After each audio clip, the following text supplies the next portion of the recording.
Ustedes recordarán, ustedes están haciendo en este momento, yo no sé cómo les ha ido, la TA2, que es precisamente sobre glaciaciones del Cuaternario. Justo venimos de una clase hablando sobre la tectónica integral de placas, hablando sobre la importancia de la geodinámica interna del planeta y cómo vinculamos estos procesos que ocurren, ¿sí?, a nivel interno con la forma en que se ha desarrollado la vida en la superficie de la Tierra. ¿Qué cosas recuerdan de la clase pasada? Recuerden que siempre me gusta que empecemos así, ¿verdad? Como repasando los contenidos que tuvimos en la clase anterior. ¿Qué recuerdan?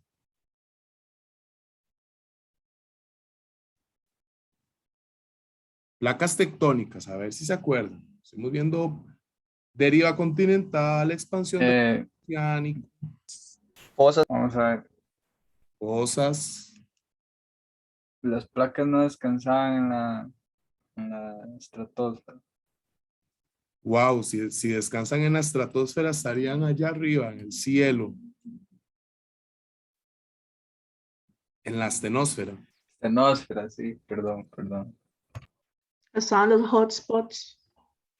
¿Qué recordás de eso? Profe, yo recuerdo que habíamos visto habían 3 movimientos de placas tectónicas. Ujú. Estaba el subducción, ¿cómo se llama? Ese que las La placas subducción rotaban. que es convergente, movimiento convergente. Ajá. Luego estaba de que las placas apenas rozaban entre sí. Transformante. Y el otro, no recuerdo también el nombre, era que, digamos, una placa se metía debajo de la otra, formando. Ese es igual, subducción. Ajá, ese, correcto. Te falta Y uno. el otro, ¿cuál era? Divergente es el otro. Era el que Convergente. ese era el que provocaba las fosas. Divergente. No. Fosa, subducción y convergente es lo mismo. ¿Ok? Fosas, convergente y subducción es el mismo proceso. Divergente produce otra cosa. ¿Qué era? Se separan las placas. Los Las dorsales. dorsales. Las dorsales y los valles de rift. Dorsales, ajá. Tal vez Christopher quería decir dorsales y dijo fosas. Dorsales y valles de rift. ¿Ok? Y recuerdan que los bordes transformantes normalmente se encuentran dentro de un borde más grande. ¿De cuál era? El borde transformante es nada más se rozan. Normalmente yo les dije que está dentro de las grandes. De Que otro, se separan, exacto. ajá, las cordilleras. Las dorsales. No, en las dorsales no hay nada que se manifieste, simplemente están. En las dorsales podemos encontrar bordes transformantes también. ¿Ok? Las dorsales son la separación de las placas tectónicas. Y recuerden que vimos, ¿sí?, en la gran placa interoceánica del Pacífico, pequeños sectores donde podíamos encontrar manifestaciones de borde transformante. Pero es cierto, Christopher, tenés toda la razón. Inclusive en la subducción de la placa pacífica, ¿sí?, podemos encontrar un buen sector de falla transformante en lo que se conoce como la falla de San Andrés. ¿De acuerdo? Entonces sí tenés toda la razón que también en los bordes convergentes podemos encontrar sectores de bordes transformantes. Perfecto. ¿Cuál era la diferencia entre la deriva continental, la expansión del fondo oceánico? ¿Cuál era la diferencia y qué era lo que pasaba con cada uno? La oceánica es más densa que la continental. Ok, sí, está bien eso, pero no es lo que pregunté. Les estoy preguntando cuál es la diferencia entre la hipótesis de la deriva continental con la teoría de la expansión del fondo oceánico. Estamos hablando Profe, de conceptos. la hipótesis era eso, exactamente, solo una hipótesis, no estaba como más comprobado. ¿Y de qué trataba? La hipótesis decía que los continentes se movían, Ajá. pero Diferentes con las continentes corrientes de agua, digamos. y por las fuerzas de la luna y otras cuestiones. Ujú. Fuerzas gravitacionales. Ajá, exacto. ¿Y qué decía la expansión del fondo oceánico? Que se flotaban, por decirlo de una manera, pero se apoyaba en un punto clave que eran las placas. Todavía no habíamos llegado a las placas. Recuerden que la expansión del fondo oceánico y la deriva continental son las bases de la teoría de la tectónica integral de placas. La expansión del fondo oceánico, el aporte que nos da es sobre los bordes divergentes, ¿sí? Recuerden que hay calor que se manifiesta a través del magma y que sale a la superficie a través de dorsales, ¿de acuerdo? Y que eso provoca expansión del fondo oceánico, es decir, movimiento divergente y por tanto generación de nuevo material por esa gran línea donde se está dando ese borde de separación de las placas. Y luego viene ya ahora sí la teoría de la tectónica integral de placas. Perfecto lo que dijo, creo que fue Axel, ¿verdad? Existen placas continentales, existen placas oceánicas, por lo menos en los bordes convergentes.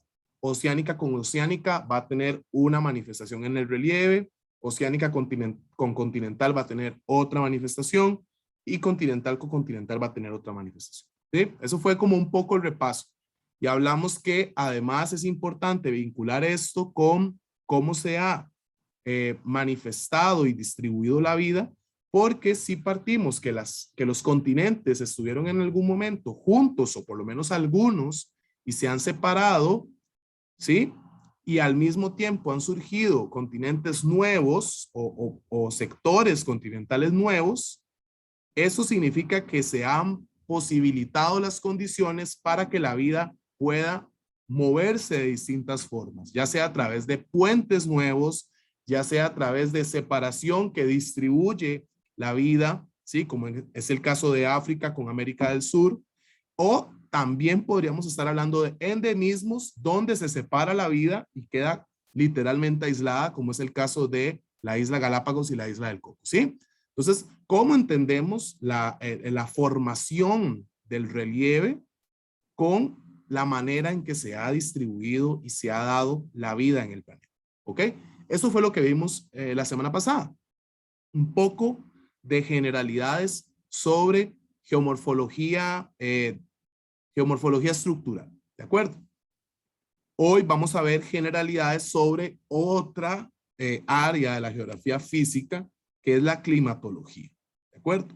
Entonces, la semana pasada tuvimos una clase básica sobre geomorfología y hoy vamos a tener de forma bastante también como introductoria bases de climatología para que ustedes luego puedan hacer ese amarre, que es lo que yo quiero que ustedes logren en este curso de biogeografía, que puedan agarrar de estas cositas que les estoy enseñando yo para que ustedes luego puedan ir haciendo sus propios análisis. ¿De acuerdo? Entonces, ustedes tienen 2 textos para hoy. Sin embargo, el texto de Maidana, recuerden que lo estamos evaluando a través de la TA2. ¿Ok? Espero que les esté yendo bien con la TA2. Nadie me ha pedido cita de supervisión sobre eso. Solo me han pedido sobre el TFI, que eso me tiene muy contento, que estén avanzando. Hemos ido viendo los TFI de la gran mayoría y de verdad que ya van tomando bastante forma. Hay grupillos ahí que no tengo la más mínima idea en qué están. Bueno, pero bueno, espero que les esté yendo súper bien con el texto de Maidana y voy a agarrarme del texto de Brenes y Saborío para poderles explicar algunas cuestiones generales sobre los patrones de la distribución del clima del planeta, que para eso necesitamos tener estas bases del día de hoy. ¿Ok? Entonces, hay una cuestión básica. Ustedes en el cotidiano utilizan la palabra clima, ¿cierto? Y también utilizan la palabra tiempo atmosférico, posiblemente. ¿Alguien sabe cuál es la diferencia? Tiempo y clima. ¿O será que es lo mismo? El clima El clima es, digamos, lo que predomina en un lugar o una zona por cada cierto tiempo. Creo que son 30 años, ¿no? Sí, Y ajá. Y el tiempo atmosférico es como las precipitaciones que se presentan en un lugar en menos tiempo. Ok, no solo las precipitaciones, pero las precipitaciones podrían ser un ejemplo de tiempo. ¿Cuál es la diferencia entonces? Que el clima, para determinar el clima, tiene que, digamos, tomarse, ¿cómo le explico? El tiempo atmosférico es un momento determinado, ejemplo, qué sé yo, 2 días o así. Y el clima sí se tiene que llevar un proceso para determinar qué tipo de clima es. Ok, perfecto. Los Christophers, muy bien, excelente. Clima entonces refiere a las características que se sostienen en el tiempo en un lugar determinado, características climatológicas, y el tiempo atmosférico responde a este instante, al momento en el que estamos. Por ejemplo, acá en San Pedro Montes de Oca, el tiempo atmosférico en este momento es soleado, pero estamos en un momento del año en que predomina la época lluviosa, por ejemplo. El clima de septiembre en esta región central es lluvioso, ¿ok? Distinto. Aunque hoy está soleado, estamos en la temporada lluviosa. ¿Me explico? Profe, pero se dice, digamos, que a nivel de Costa Rica, el clima de nosotros es tropical, ¿cierto? Exacto, porque hay distintas escalas para poder determinar los climas. Y eso no cambia. Aunque el tiempo atmosférico cambie, el clima no. El clima cambia porque el clima está cambiando. Estamos en un proceso de cambio climático, pero entiendo a lo que vas. Sí, el clima se sostiene en el tiempo. ¿Ok? Cuando estás hablando de clima tropical, estás utilizando una escala muchísimo más grande. Estás hablando de las grandes franjas climáticas. ¿Ok? Para poder decir que vivimos en una zona de clima tropical. Sin embargo, si vos le haces zoom a Costa Rica, vas a encontrar que existen también dentro de ese clima tropical regiones climáticas. Y veámoslo acá, ustedes son 21 personas, es un grupo muy diverso. Estoy completamente seguro que ustedes viven en zonas que tienen climas distintos. Aquí hay alguien que viva en la costa, en una zona costera, o por lo menos en Guanacaste. Nadie, aquí no hay nadie de la costa. ¿Hay alguien acá de la zona norte? Joshua. Bueno, profe, actualmente no, pero sí he vivido en varios rincones, entonces no sé si eso contará para el ejemplo que quiere proyectar.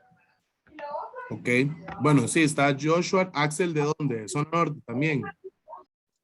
Sí, profe. Ok. Ok, vamos a poner aquí a Axel para tenerlos ahí. De la zona de Occidente, Grecia, Naranjo, Sarchí, un par de personas. San Ramón.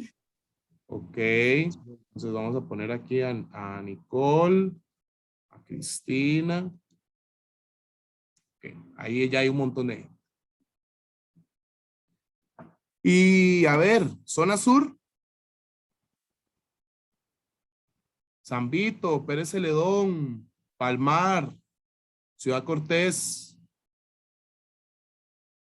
¿Cómo es posible? No hay nadie de la zona sur en este grupo. Turrialba, Guapiles, Siquirres, Limón. Qué interesante. No, solo hay como de la zona de Occidente un grupo gigantesco y de la zona norte. De acá, no sé, Heredia, nadie tampoco. Bueno, no importa. No vamos a parar la clase por eso. Usemos estos dos ejemplos que tenemos. Entonces solo piensen en el clima 1 y en el clima 2. ¿Qué características Axel, Joshua, creo que también fue Isaías que mencionó, ustedes le darían a la zona norte? Características climáticas. Caliente. Ok. Contradictorio, si usted quiere salir, siempre va a caerle mal. Ya es muy lluvioso. Ok, muy Mucha caliente y muy precipitación. lluvioso. Demasiado húmedo. Depende Aquí es de exactamente, depende de todo. las formas en las que esté, mucho bochorno, humedad. Ok, bochornoso, que significa que es muy húmedo. caliente y lluvioso. ¿Sí? Perfecto. Y bueno, habría que, ya hay que ver elementos como dependen de la zona donde se esté ya hablando meramente de la bio, y ciertos animales que se desempeñan y se desarrollan aquí que en lugares como, o sea, qué sé yo, San José o Heredia por cuestiones de frío o la escala del clima, como estamos hablando antes, que es algo de estadía, cambia también la vegetación y bueno, Sí, eso es una pero eso variante. es como otro punto que vamos a llegar en algún momento en el curso. Por ahora quiero que tengamos claras las bases del clima, pero hacia ahí vamos. ¿Ok? Ok. Y el equipo, el team del Clima 2,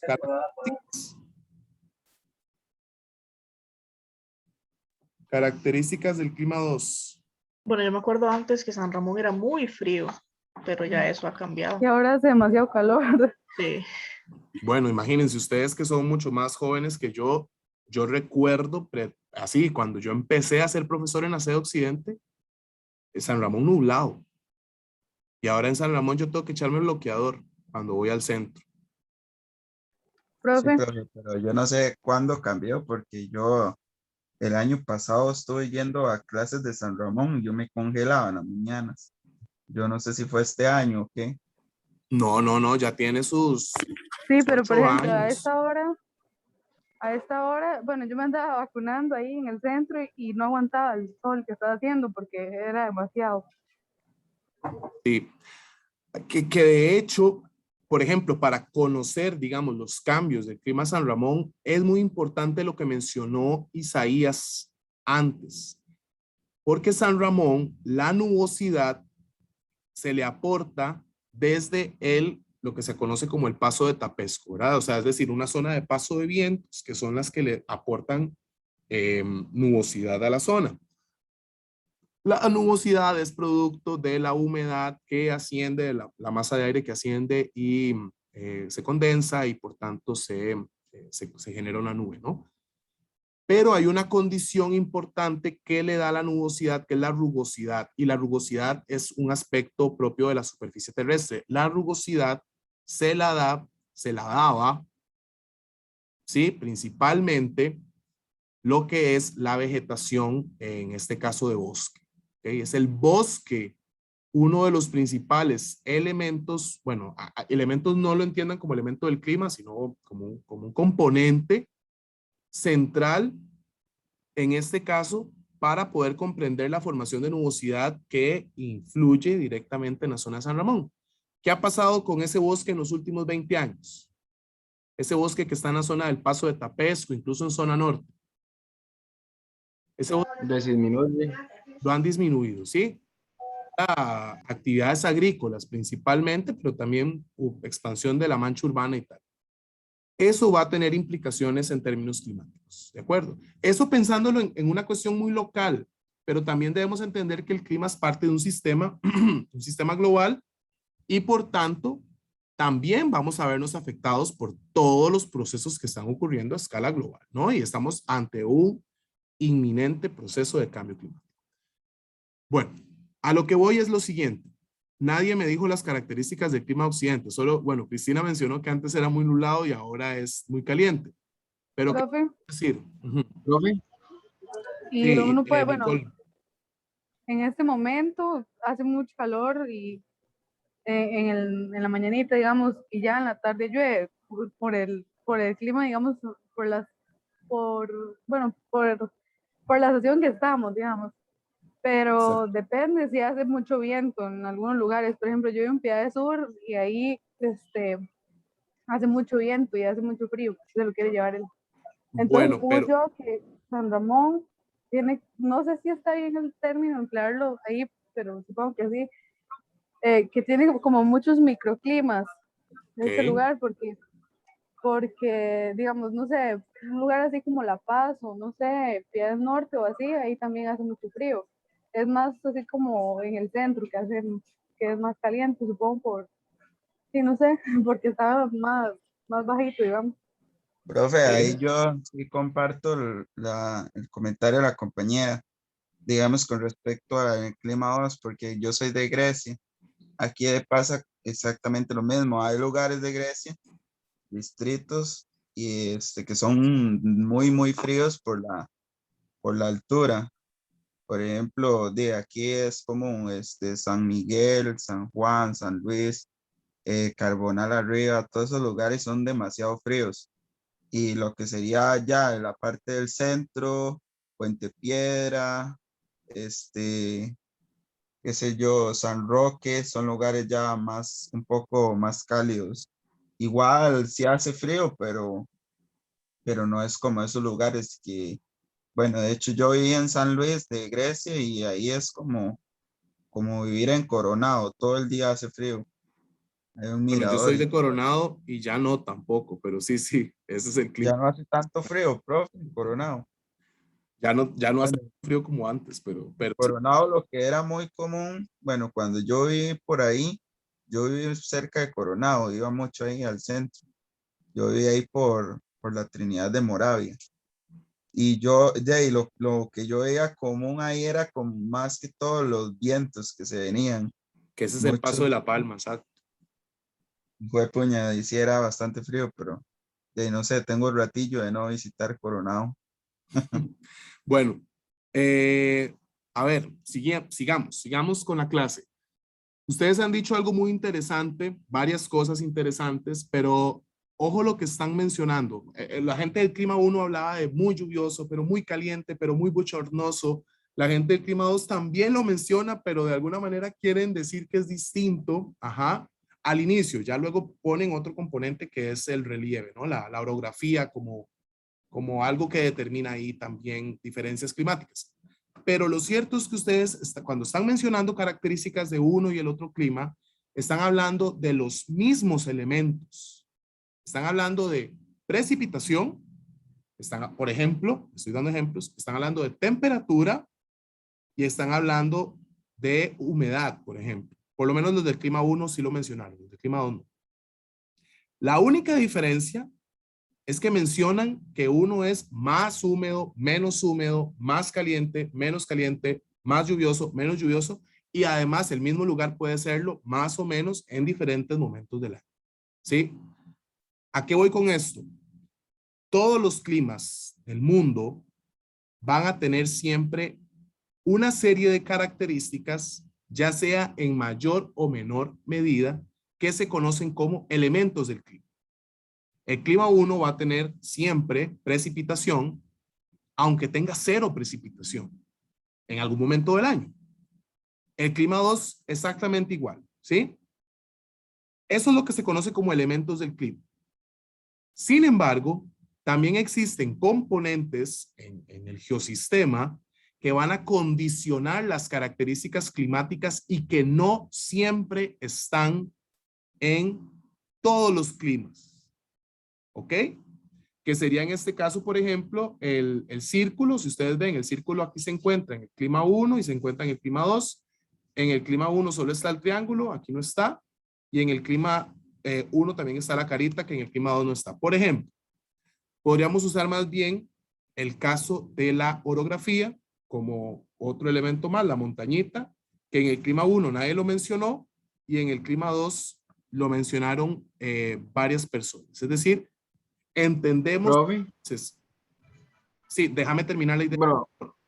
Entendemos entonces que el relieve, para ir adelantándome un poquito, se convierte en un factor que va a condicionar las características y los elementos del clima y por tanto a darle su particularidad. Ahora sí,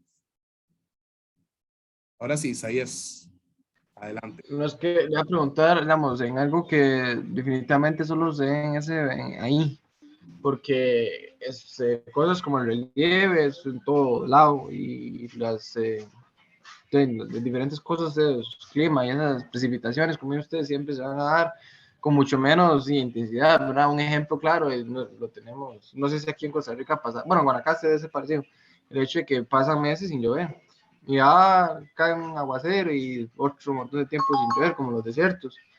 Pero, vamos, ¿habrá una característica en específico que el clima 1 definitivamente no hay en el clima 2? A ver,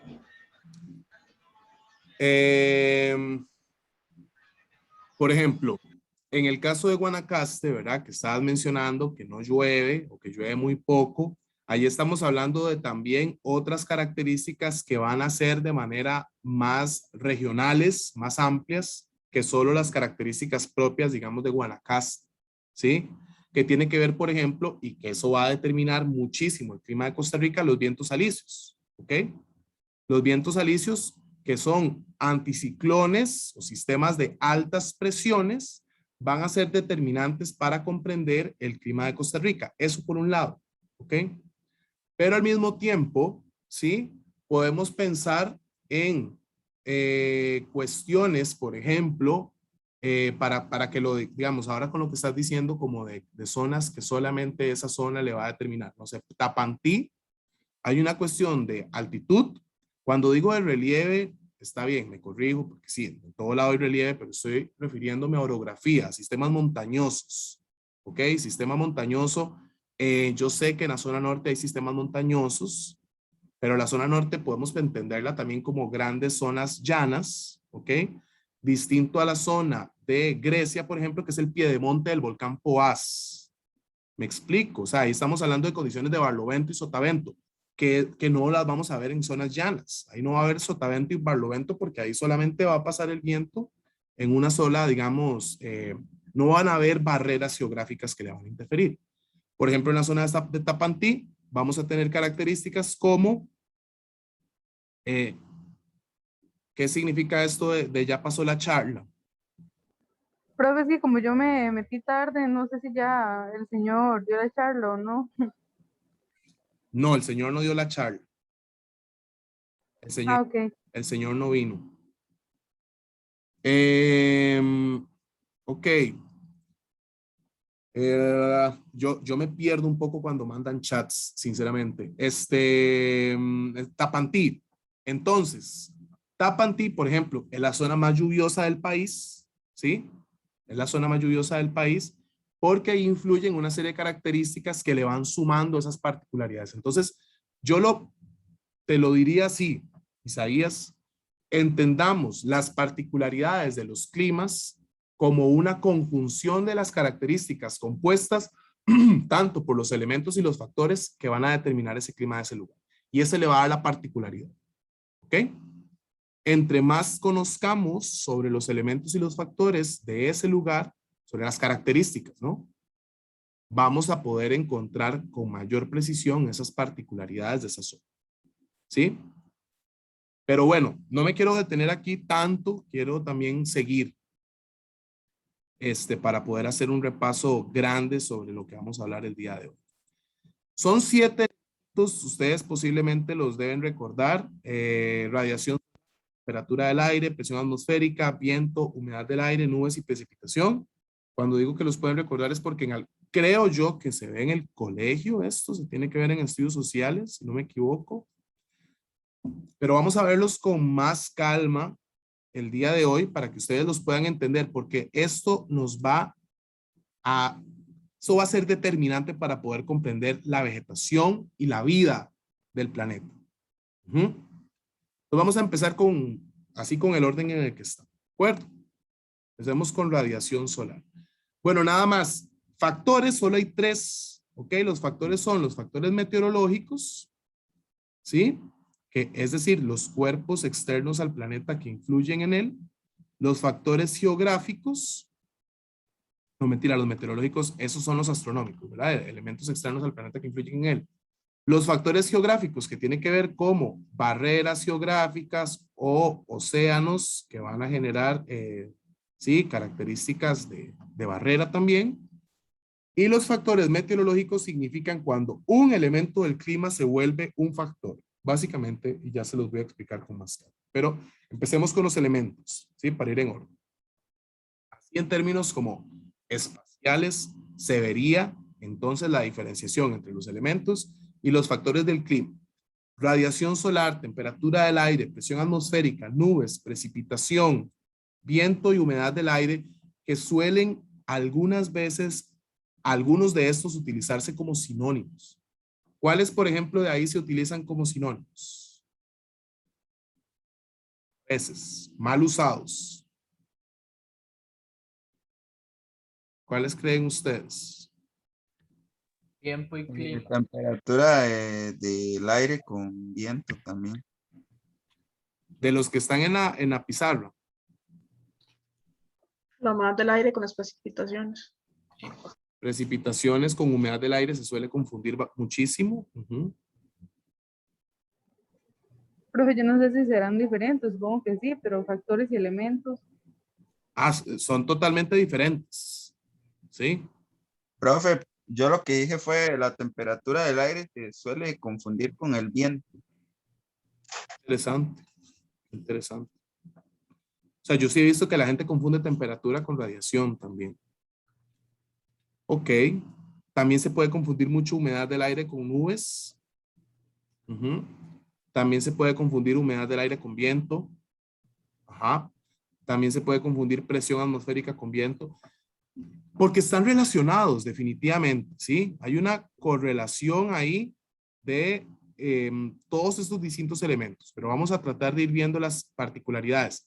Ya yo dije la diferencia entre elementos y factores, entonces no me voy a detener. Ahí lo van a poder, Nicole lo va a poder ver en el video para entender la diferencia entre elementos y factores. Entonces empecemos con la radiación solar. A ver, hay tres formas en que el calor se puede transferir de un cuerpo al otro, ¿sí? Hay tres formas. Una forma, la más común que podamos conocer, es, por ejemplo, si ustedes tienen una fogata y agarran una varilla de hierro, meten la varilla en la fogata y eventualmente en su mano se va a llegar a sentir el calor, aunque ustedes no estén dentro del fuego, digamos, directamente. Ese tipo de transferencia de calor se conoce como conducción, ¿cierto? Es fácil, sencillo. También ustedes podrían tener una olla con agua, ponerla en el fuego y por conducción la olla se va a calentar, pero luego ese calor se va a transferir al agua. El agua, al ser un cuerpo líquido, va a transferir el calor de una manera distinta a, a la conducción que serían los sólidos y se van a generar ondas convectivas, ¿sí? O corrientes convectivas. Esa sería entonces la convección, ¿sí? Pero también es posible que ustedes, por ejemplo, estén en un camping, acampando, están hartos de los mosquitos y además están con mucho frío y se acercan a una fogata a recibir el calor. Ahí no están recibiendo el calor por conducción, sino se quemarían. Ahí no están recibiendo el calor por convección porque ustedes no estarían hirviendo, sino que están recibiendo el calor por radiación. Están siendo irradiados por la fogata.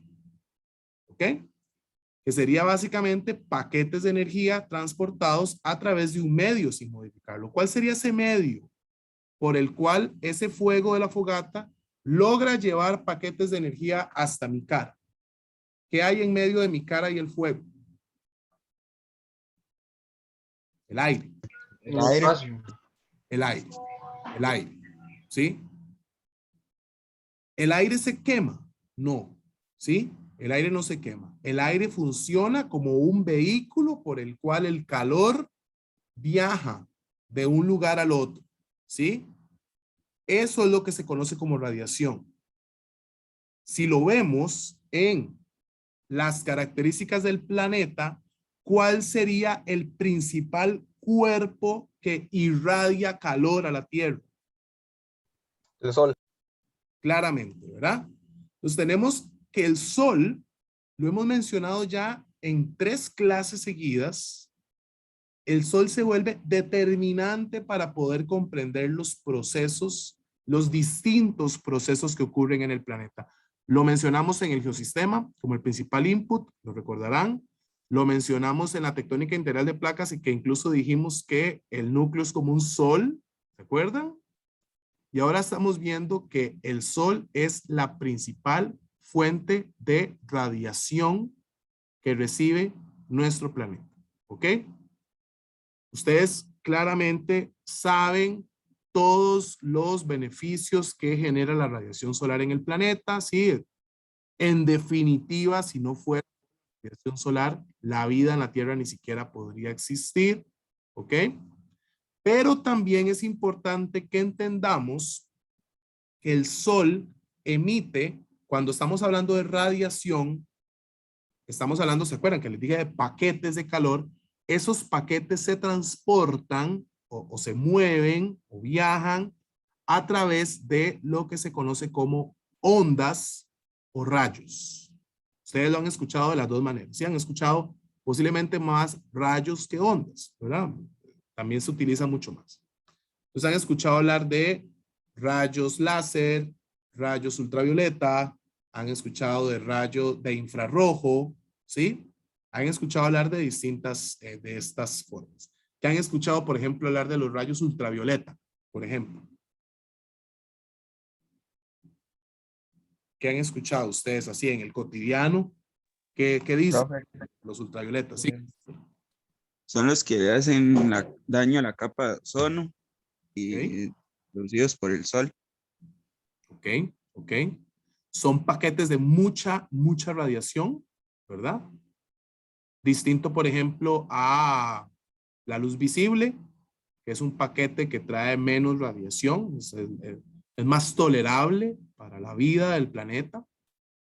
Ahora, a pesar de que los rayos ultravioleta son de alguna manera impactantes en la vida de la Tierra tiene sus propios mecanismos para poder frenar de alguna manera tanta radiación, como lo estás mencionando, que sería la capa de ozono, por ejemplo. ¿Qué ha pasado con la capa de ozono en los últimos 40 años? ¿Qué han escuchado ustedes? Que se ha estado rompiendo, se ha deteriorado. ¿Y por qué? Sí, exacto. ¿Por qué, Joshua, el Gabriel? ¿Por qué se ha deteriorado la capa de ozono? ¿Qué le ha hecho quién a la capa de ozono? Nosotros con los gases. Con los gases y con la contaminación que hay ya. ¿Cuáles gases? ¿Pueden decirme el nombre de esos gases? Profe, lo que yo he escuchado, digamos, a lo largo de esos 40 años que menciona usted, o por ejemplo, lo que se menciona siempre es los aerosoles, por ejemplo, los químicos de grandes industrias también, todo eso es lo que sube a la capa de ozono, ha provocado que deteriore la capa de ozono y los rayos ultravioletas sean más frecuentes que ingresen o sea, que dañen la capa de ozono. De dióxido de carbono. El metano también. El CO2, el metano. Bueno, a todos estos gases juntos se les dice de una manera. Se conocen como gases de efecto invernadero. ¿Ok? Los gases de efecto invernadero tienen además doble función, no necesariamente positiva, porque así como generan una especie de invernadero en la troposfera, ¿sí? Al mismo tiempo han alterado la composición química de la capa de ozono y la han debilitado. La capa de ozono ha sido por mucho nuestra barrera frente a rayos, rayos que tienen componentes o paquetes de energía de radiación sumamente altos que no le hacen bien a el sistema climático del planeta. Sí, que no le hacen bien necesariamente. Sí, que serían entonces los rayos ultravioleta, que inclusive se ha demostrado que pueden dar cáncer de piel, por ejemplo, en las personas. Pero nada más para que sepamos, la radiación solar que ingresa al planeta, sí, a la Tierra, es devuelta por distintas capas. Por mucho la capa de ozono tiene un papel central, ¿sí? Sin embargo, desde la magnetosfera, que es una de las capas más externas, la capa más externa que tiene el planeta, que es producto del propio magnetismo de nuestro planeta, se devuelve, se refleja gran cantidad de radiación solar. Entonces, un 40% de la radiación solar que el Sol nos aporta se refleja de inmediato, ¿sí? En las primeras capas. El otro 60 sí logra entrar. De ese 60, un 43% llega al globo terrestre. ¿Ok? Cuando llega al globo terrestre, pasan varias cosas. Hay un porcentaje que lo absorben los cuerpos. Cuando digo los cuerpos, no piensen solo en el cuerpo humano, piensen también en los grandes desiertos, piensen en los grandes bosques, piensen en los grandes océanos o en los mares o los lagos que logran absorber calor. Cuando un cuerpo absorbe calor, lo logra almacenar por cierto tiempo, ¿cierto? Lo logra almacenar y luego lo logra devolver, ¿ok? Entonces ya de por sí hay mucha radiación solar que llega al planeta, a la superficie de la Tierra y se almacena. Ojo, y es una pregunta. ¿Ustedes creen que es igual la forma en que almacena el calor, por ejemplo, el desierto del Sahara, a la forma en que almacena calor el Océano Pacífico? No, profe.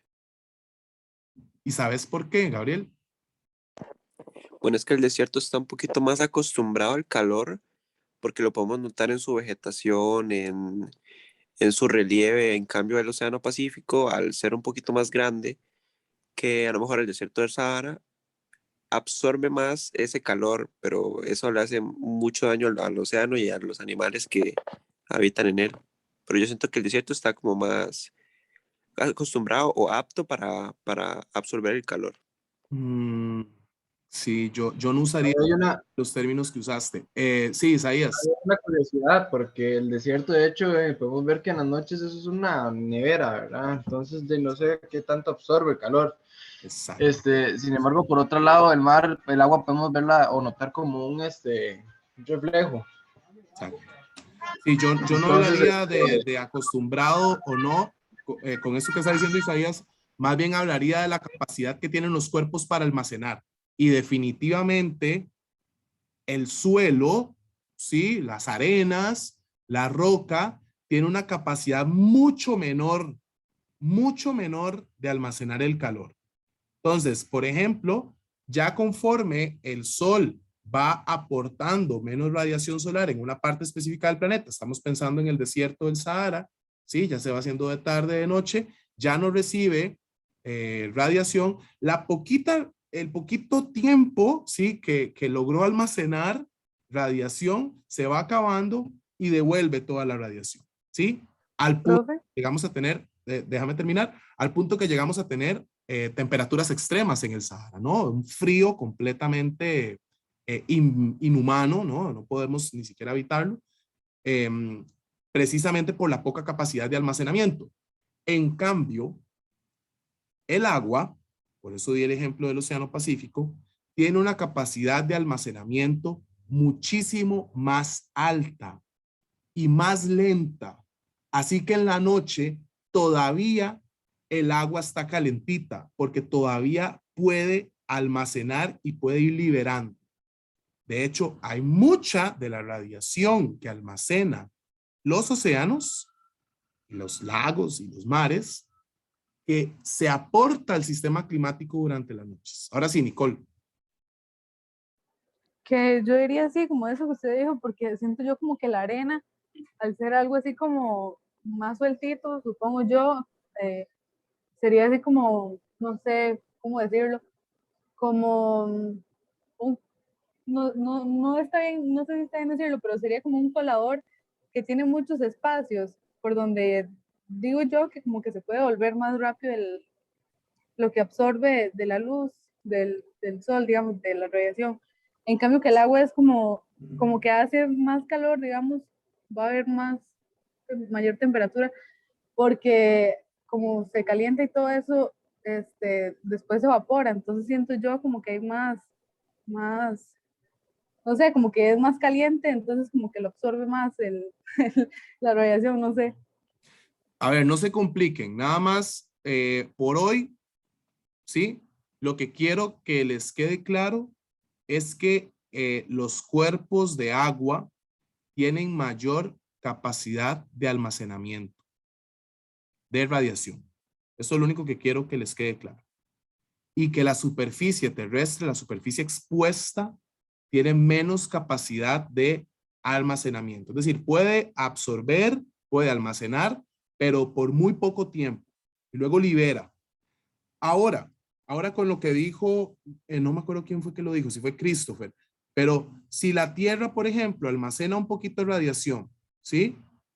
Y luego la libera, digamos, al final del día, libera la radiación, pero estamos en una gran ciudad como Tokio, que emite gran cantidad de gases de efecto invernadero.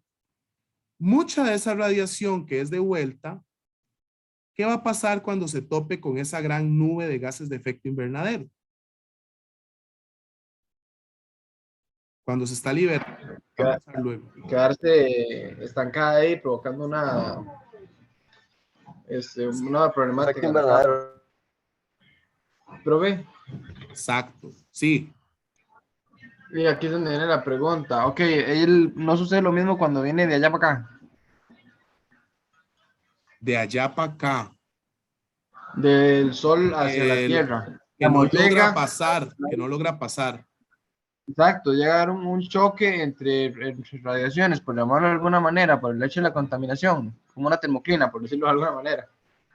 Es decir, que la radiación que viene del exterior se va a topar con esta gran capa de gases de efecto invernadero y que no toda logre traspasar, llegar a la superficie de la Tierra. Y que entonces mucho sea de vuelta. Sí, totalmente, totalmente. Ahora, hay una cuestión que no les he dicho, que también es jodida. Los gases de efecto invernadero sí tienen capacidad de almacenamiento de calor. Entonces, en realidad, mucho de la radiación que llega la almacena a la capa. ¿Sí?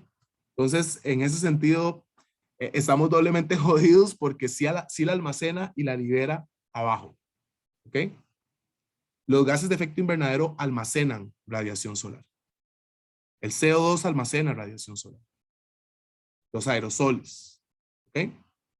Entonces ese almacenamiento también está calentando cada vez más el planeta.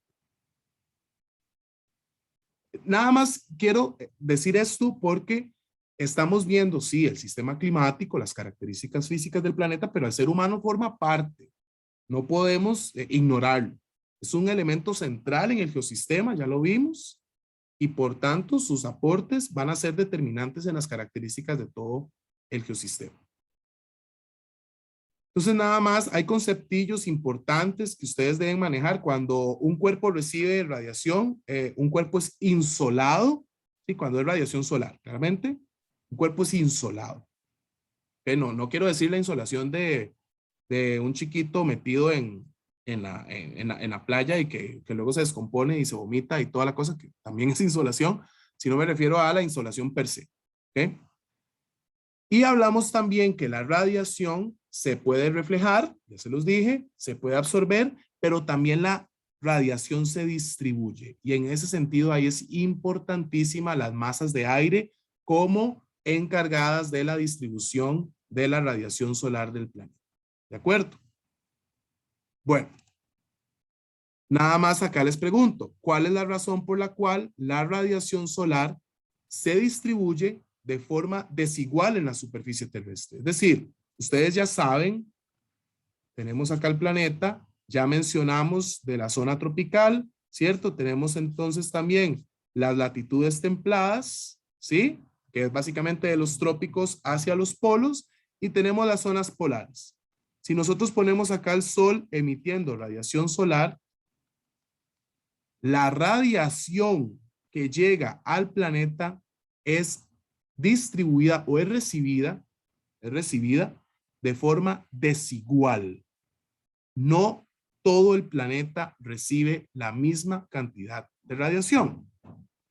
¿Cuáles zonas reciben más radiación? ¿O cuál es la zona que recibe más radiación? La del Profe, voy a hacer Ecuador, de la Tierra. ¿Cómo? ¿Cómo? No entendí porque hablaron dos personas a la vez. Los del trópico, digamos, los que están en el centro, más o menos, por el Exacto. Ecuador. Acá, el Ecuador y la zona intertropical va a ser la que recibe mayor radiación solar porque los rayos del sol entran perpendiculares a la Tierra En cambio, como la Tierra tiene esta forma oblicua, los rayos llegan de una manera muchísimo más tangencial a los polos, ¿cierto? Entonces va a recibir menor radiación solar las zonas de los polos y va a recibir mayor radiación solar la zona del ecuador. Sin embargo, recuerden ustedes que nuestro planeta está inclinado unos 23 grados, ¿ok? Y eso hace que cuando el planeta rote, también haya uno de los dos hemisferios que en un momento del año, 3 meses del año, va a estar muchísimo más expuesta su cara hacia el sol, que serían los veranos. El verano del hemisferio norte, que recuerden que coincide con el solsticio en el hemisferio norte, que sería a partir de julio, agosto, septiembre, ¿ok? Y el verano en el hemisferio sur, que va a coincidir con el solsticio. En el solsticio del hemisferio sur, que estaríamos hablando que es cuando está ocurriendo el invierno en el hemisferio norte, ¿sí? Que sería entonces como diciembre, enero, febrero. ¿De acuerdo? Pero de eso no nos vamos a meter mucho. Es importante que lo sepan. El curso no nos da para hablar sobre esto a profundidad. Si ustedes de forma autodidacta averiguan sobre los solsticios, el ángulo de inclinación de la Tierra, perfecto. Sí, Nicole. Profe, que yo también diría como que también tiene un efecto, digamos, lo que usted dijo, digamos, los lugares más contaminados, no sé, por ejemplo, China, que tiene una mayor emisión de gases de efecto invernadero, entonces yo diría que ahí también habría mayor radiación, pero usted dijo antes, entonces también siento que por eso se distribuye de forma desigual en algunos países más que otros también. Sí, sí, sí. O sea, podemos sumar las características humanas, antrópicas a esto que estamos hablando, definitivamente. Bueno, gente, para respetar los tiempos, 10 minutitos de descanso. Vamos a pausar Estábamos con radiación solar, ¿verdad? Y ya ustedes me dicen entonces que definitivamente una de las causas por las cuales hay una distribución desigual de la radiación solar es por la forma de nuestro planeta, que hace que los rayos solares lleguen de forma directa a la zona ecuatorial e intertropical, y por tanto en las zonas polares va a llegar muchísimo menos cantidad de radiación solar. Y tiene sentido en el sentido, valga la redundancia, o en tanto podemos evidenciar los casquetes glaciares que se encuentran en las zonas del hemisferio norte, en el polo norte y en el polo sur. Sin embargo, recordemos que la Tierra tiene un ángulo de inclinación, ¿sí? Que hace que también incida el ángulo en el sentido de que va a haber siempre uno de los dos hemisferios mayormente expuestos al sol, ¿verdad? Eso es lo que se conoce como los solsticios, que va a haber claramente un solsticio para el hemisferio norte, un solsticio de verano, que va a ser al mismo tiempo el solsticio de invierno en el hemisferio sur y viceversa, ¿sí? Cuando haya un solsticio de verano en el hemisferio sur, va a ser el inicio del solsticio de invierno en el hemisferio norte. Entonces, el invierno en el norte empieza en diciembre, son 3 meses de invierno, ¿sí? Luego vienen unas estaciones que son transicionales entre los inviernos y los veranos, que son los famosos equinoccios, que es el equinoccio de primavera y el equinoccio de otoño. Pero bueno, eso solo para decirles que también incide en la forma en que se recibe la radiación solar del planeta, el ángulo de inclinación de la Tierra y por tanto los periodos de solsticios y equinoccios. Esto solo se los menciono. Si ustedes quieren profundizar, pueden hacerlo de manera autodidacta, o si quieren saber más, me mandan un mensaje: profe, quiero saber más de eso, y yo con gusto les puedo pasar más información. Y lo teníamos así, ¿verdad? Entonces, esto ya lo mencionamos, ¿verdad? La forma en que se refleja, se absorbe, se distribuye la radiación solar del planeta. Y aquí queda muchísimo más claro, ¿sí? Que en la zona ecuatorial es muchísimo mayor la cantidad o más directa la cantidad de radiación solar que llega que en las zonas polares, donde la distancia que debe recorrer el rayo es muchísimo más larga. ¿Ok? Vamos a la temperatura del aire, ¿ok? Para continuar. Entonces, por temperatura es importante primero, ya que estábamos hablando de radiación, tener claro el concepto de calor, porque el calor es central en los procesos geofísicos, ¿ok? ¿Qué es calor? Es la cantidad de energía que se transfiere de un lugar al otro, básico, ¿sí? El calor va a ocasionar un movimiento en las moléculas del cuerpo. Entonces, finalmente el calor se traduce en movimiento, ¿sí? Si en un lugar la temperatura es muy elevada, significa que hay una importante presencia de energía calorífica. Entonces, ahorita quienes están en zonas que ahorita hace mucho calor, hay mucha energía ahí, mucha energía de tipo calorífica manifestándose. Y recuerden que hay muchas formas para poder medir el calor. Hay muchos tipos de grados. El grado, digamos, más convencional es el grado Celsius. El grado Celsius, ¿verdad? Que antes le decían el grado centígrado, pero también tenemos los grados Fahrenheit, Kelvin, Rankine y Reaumur. ¿Sí? Y hay algo que es importante acá. En eso sí quiero que detenernos un poquito para que les quede claro. Ustedes saben que la principal fuente de calor va a ser entonces a través del proceso de radiación, es el sol, ¿sí? Entonces el sol va a emitir calor a la Tierra. Ajá. Y cuando el sol emite calor a la Tierra de forma directa, a ese tipo de gradiente o a ese tipo de forma de entender la recepción del calor se le llama gradiente térmico vertical, ¿sí? Cuando hablamos del gradiente térmico vertical, que es esto que les estoy diciendo de la verticalidad de la radiación que se manifiesta en el calor, entendemos que en las tierras bajas, ¿sí? Va a haber una mayor, bueno, también aquí influye la presión atmosférica que ahorita lo vamos a ver, pero va a haber una mayor capacidad de almacenamiento del calor, ¿sí? Y suelen ser zonas muchísimo más calientes. El almacenamiento del calor se da sobre todo por la presión atmosférica. Eso ahorita lo vemos. En cambio, en las tierras más altas, a pesar de que llega más rápido el calor, la radiación, que se manifiesta en calor, por una cuestión de presión atmosférica, el calor se refleja, no es una palabra que me guste tanto, se libera.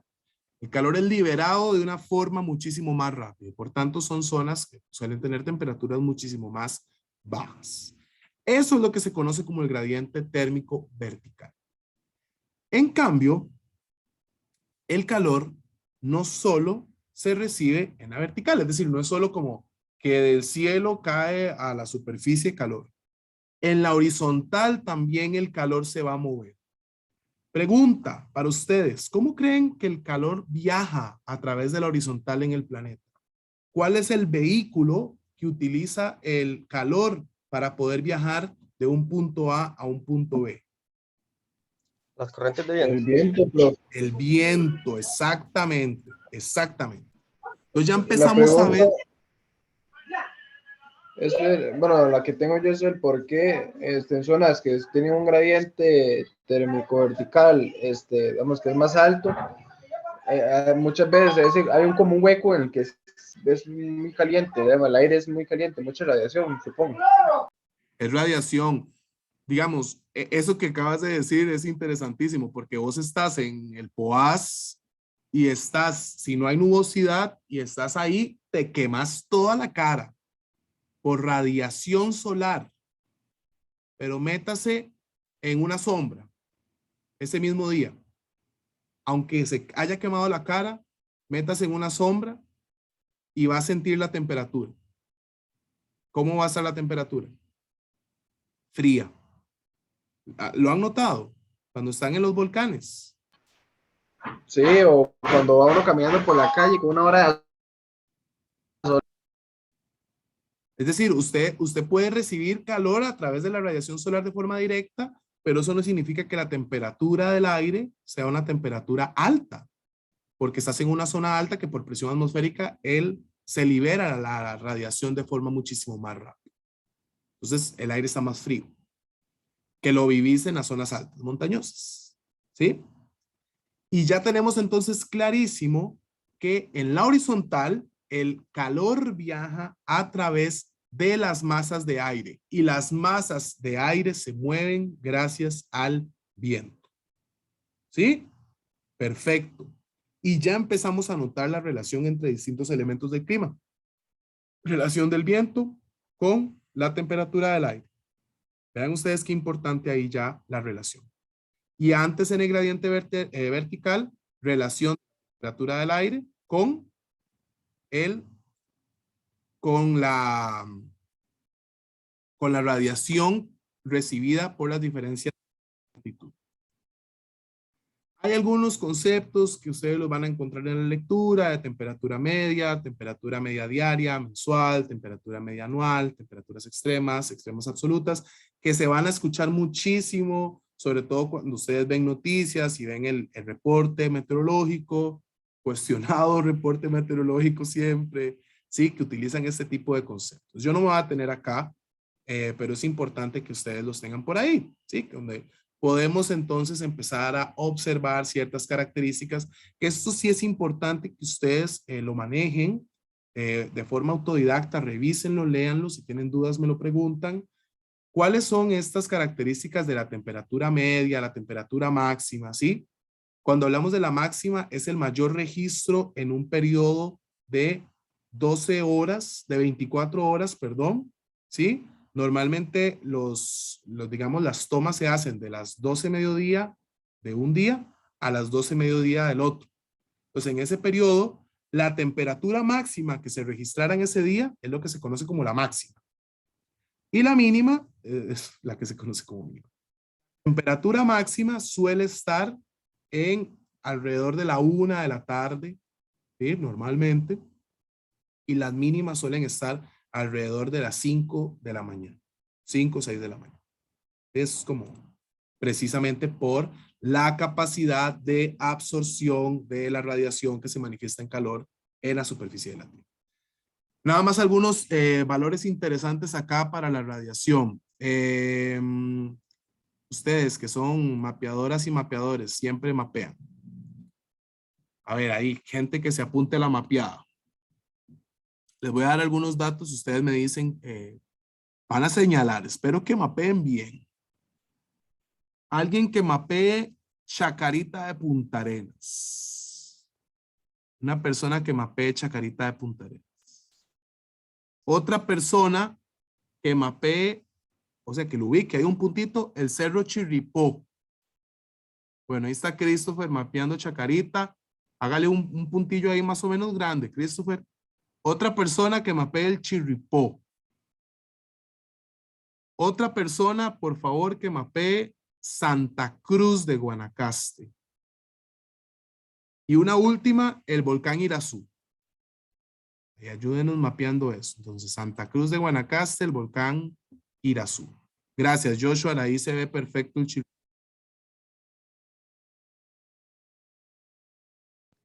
¿Cómo nadie mapea? ¡Wow! Eso no es Santa Cruz. Eso es la cruz. La cruz es diferente a Santa Cruz. Entonces, ustedes tienen teléfonos con Google. O sea, ustedes pueden buscar. O yo no sé si el ejercicio es que no quieran ver Google, pero si no saben dónde está Santa Cruz, pueden googlearlo. ¿Qué es eso, Osvaldo? El Irazú. Sí, profe. Bueno, creo que está por ahí. Sí, está bien. Santa Cruz, ahí estás como por Liberia, ¿no? Bueno, no importa, quedemos por ahí. Ojo, estos son datos históricos registrados en este país. Gracias, Lady. Bueno, ese de Christopher. Quedemos ahí, está bien, perfecto. Estos son datos históricos, vean. El 8 de febrero, es mi cumpleaños de hecho, pero no del 64, pero el 8 de febrero del 64 en Chacarita se registró la temperatura máxima más alta, ¿sí? Teniendo un registro de 43 grados Celsius. ¿Ustedes se imaginan? el 8 de febrero del 64, en Chacarita de Punta Arenas, llegamos a tener 43 grados Celsius de temperatura. Demasiado el calor. El 21 de febrero del 71, en el Cerro Chirripó, llegamos a experimentar una mínima de -9 grados Celsius. Muy frío, bastante frío. Todo el año 91 tuvimos una temperatura promedio anual, ¿sí? Muy alta, de las máximas, en Santa Cruz de Guanacaste por 31 grados. Es decir, el promedio de las máximas, ¿verdad? Que sería agarrar todas las máximas del año, sumarlas y dividirlas entre la cantidad de veces que se sumaron. 31 grados. Y la mínima promedio anual, que fue en el 71, la tenemos para el volcán Irazú de 7.2 grados. No, nada más para que vean ahí como temperaturas extremas, ¿sí? Temperaturas extremas que hemos tenido acá en el país. Entonces ya sabemos que la temperatura extrema más alta de Costa Rica se ha registrado en Chacarita de Punta Arenas y la temperatura extrema más baja se ha registrado en el Cerro Chirripó. Eso no es sorpresa, ¿no? La del Chirripó. Profe, Sí. profe, una pregunta respecto a esa temperatura alta, digamos, si fue en 1964, todavía, digamos, no se ha visto tan afectado por el cambio climático. ¿Por qué se dio una temperatura tan alta? Sí, ¿verdad? Es muy interesante que tengamos ese dato de temperatura tan alta en el 64, cuando el cambio climático todavía no era digamos, como una preocupación como la que tenemos ahora. Pero, Catherine, el fenómeno del niño sí. Ah, ok.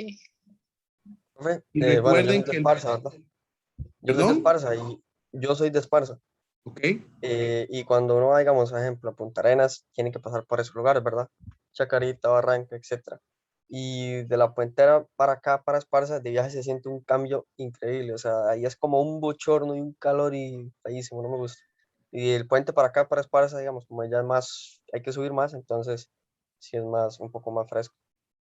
Sí, sí, totalmente, Christopher. Ahora, para responderle a ambos, lo que dice Christopher, hay una condición de relieve, que también la vemos en Turrialba, que son los fondos de valle, que en el caso de Chacarita no podríamos hablar de fondo de valle, pero sí podemos hablar de que hay como una cierta como continentalidad que hace que tenga condiciones climáticas tan particulares. Y en el caso de Turrialba también pasa, ¿verdad? Alguien acá es de Turrialba, es como una olla, ¿sí? Una olla que se almacena el calor, porque es un fondo de valle.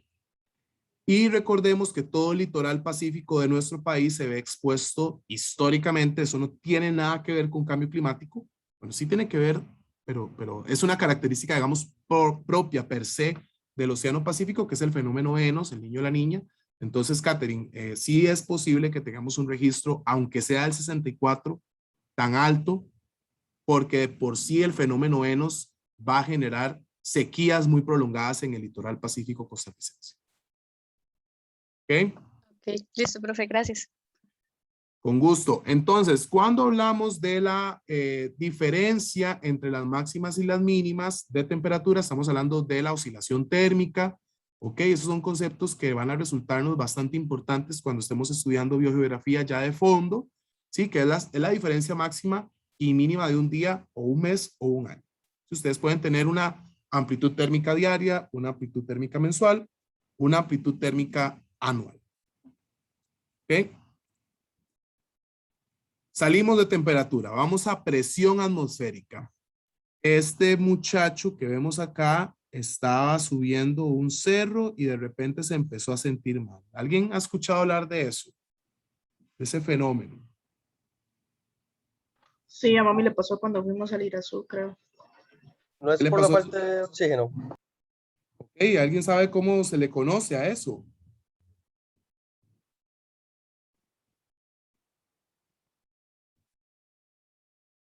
Nadie sabe, nadie le han dicho el nombre. Mal de altura. Hay mucha gente que le dice mal de altura. En los países andinos, Colombia, Bolivia, Perú, se le dice soroche. Para que tengan una palabra nueva. Soroche. Imagínense que hay ticos que aterrizan en el aeropuerto de La Paz en Bolivia y les da inmediatamente soroche. Mal de altura. ¿Qué fue lo que dijo Christopher? ¿Eso ocurre por qué? Por la falta de oxígeno. ¿Y por qué falta oxígeno en las altas montañas, Christopher? Porque el aire, ¿cómo es? Porque el aire caliente empuja para abajo o algo así. Vamos cerca, vamos muy cerca, sí. Entonces, la presión atmosférica es la fuerza que ejerce la atmósfera sobre cualquier superficie de la Tierra, ¿sí? Siempre vamos a estar sometidos a una cantidad determinada de presión atmosférica, ¿sí? No la vemos, pero acá está. Resulta ser que a nivel del mar, ¿sí?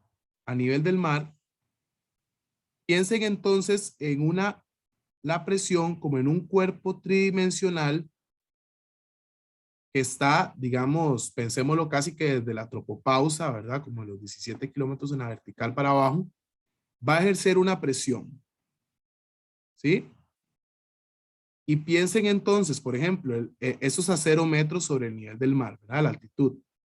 Pero piensen ustedes que, por ejemplo, en el Everest, que está a 8.848 metros sobre el nivel del mar, la presión que se va a ejercer sería muchísimo menor. ¿Sí? ¿Por qué? Porque es mucho menos el espacio que tenemos para poder tener un cuerpo de aire. ¿Ok? ¿Qué quiere decir esto? Que entre más cerca estemos del nivel del mar, vamos a tener muchísima mayor presión atmosférica. Imagínense que a nivel del mar, la presión atmosférica es de 760 milímetros de mercurio. En cambio, conforme vayamos ascendiendo a las altas montañas, a las altas cordilleras, la presión disminuye. Cuando la presión disminuye, el aire se va a volver menos denso. ¿Sí? Al ser el aire menos denso, vamos a tener menos oxígeno. Al tener menos oxígeno, vamos a respirar menos y por tanto nos vamos a sentir mareados, con ganas de vomitar y tal. Esa es la presión atmosférica, digamos, como la vivimos directamente en nuestros cuerpos, ¿de acuerdo? Ahora, y esto es importante, esta presión atmosférica que les acabo de explicar, así como antes lo vimos en la temperatura, este sería un gradiente en la vertical o en la horizontal. Este sería en la vertical, profe. Exacto, exacto. Ese sería en la vertical. Ahora, cuando hablamos de presión atmosférica, hablamos de presión también bárica. Ese es el concepto que también se utiliza. Entonces, a eso se le llamaría gradiente bárico vertical, que quiere decir que la presión es mayor conforme nos acercamos a los 0 metros sobre el nivel del mar. Conforme vamos ascendiendo, la presión va a disminuir. Entonces, pregunta para ver si están en todas. Si estamos en la playa, ¿hay mayor o menor presión? Mayor. Mayor presión. Si estamos en el Chirripó, va a haber claramente menor presión. ¿Ok? Pero esto es el gradiente bárico en la vertical. Resulta ser que igual que los otros elementos, la presión atmosférica trabaja distinto en la vertical que en la horizontal. En la horizontal vamos a encontrar en ciertas latitudes zonas a nivel del mar. Todo esto es a nivel del mar. Todo esto de la horizontal que les voy a explicar. ¿Ok?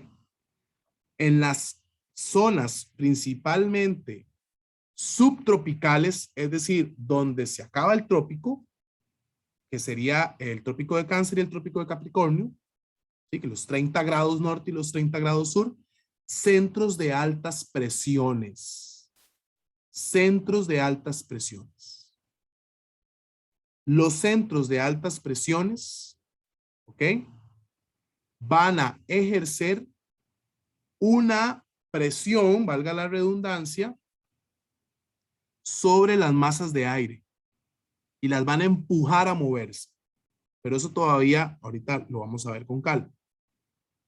Esos centros de altas presiones, ustedes los van a escuchar mucho de dos formas. Anticiclones,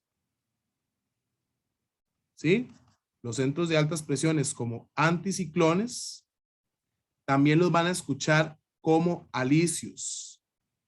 Pero en realidad los alisios no son los centros de las altas presiones, sino que son los vientos que salen de los centros de las altas presiones. ¿Ok?